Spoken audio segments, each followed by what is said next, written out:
I'm planning my own funeral. I was recently at a funeral, and as I sat there in the middle of another long, boring service, I decided I'm going to write my own funeral. Now, I'm not planning on dying or anything, least that I know of. But I want my funeral to be fun, not the same depressing thing like most of them are. So here's what I've got so far. Tell me what you think. First off, no organ music. It's so depressing. Or if there has to be organ music, can we make it like the skating rink or the Padre game? Do, do, do, do, do, do, do, do. Oh, here's a biggie. No suits. Men, you're coming to my funeral, no suits. I want my funeral to be fun. And when I think of all the fun times I had in my life, I usually wasn't wearing a suit. Maybe shorts, khakis, no suits. So we're going to have suit bouncers at all the doors. Like when you go to a fancy restaurant. I'm sorry, sir, you can't come in dressed like that. But if you step over here, you can slip into a pair of shorts, a floral shirt, and some flip-flops. Oh, here's a one. No dumb conversation. I don't want anybody walking around saying, he looks good, doesn't he? Do we have to check our brains at the door?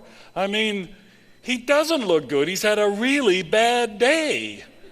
I don't know how many men could come over to my house and take a nap on my couch, and I'd look at him and say, he looks good, doesn't he? So everybody gets drinks, foo-foo drinks, little umbrella in them, and nuts. We're going to have dishes of nuts all over the place, so people have something to do. 3 kinds. Salted. Oh, and balloons. Balloons everywhere. Not black, blue, red, green. We'll just have so many balloons, and maybe we can have the pastor suck a little helium before he gives the eulogy, we have gathered here today. Oh yeah, I'm going to write a letter. The letter will be given to a friend, and he can read it. And in the letter, I'll crack some jokes and say some funny things that happened in my life, like the time I triggered the airbags in the drive-through car wash. And we'll just let everybody know I'm okay. Don't worry about me. I'm in a much better place. At least I think I'll be. I mean, I grew up believing in a heaven and a hell. And if you were good, you went to heaven. And if you're bad, you went to hell. But lately, it's not so cut and dried. I mean, there are people who believe that when you die, your spirit hooks up with other spirits. And that's heaven.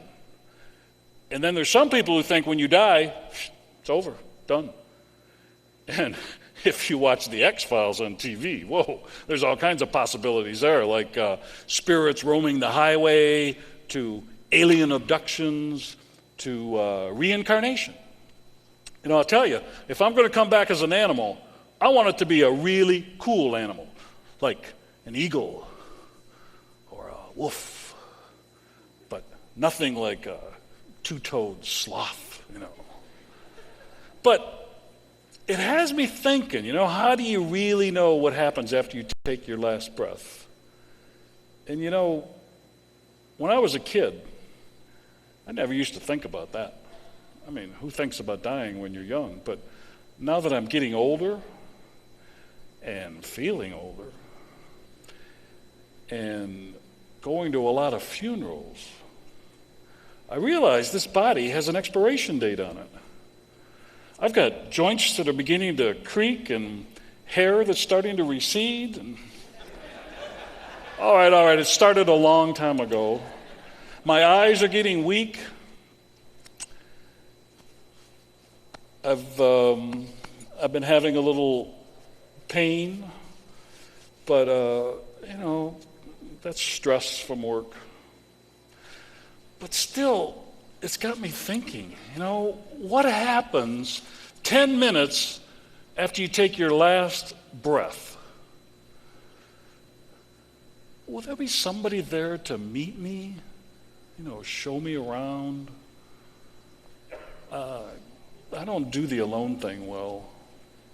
Oh, yeah, I'm the life of the party, and I can talk about helium balloons and suits, but when I get serious for a moment and I really think about it, where am I going to be 10 minutes after I take my last breath?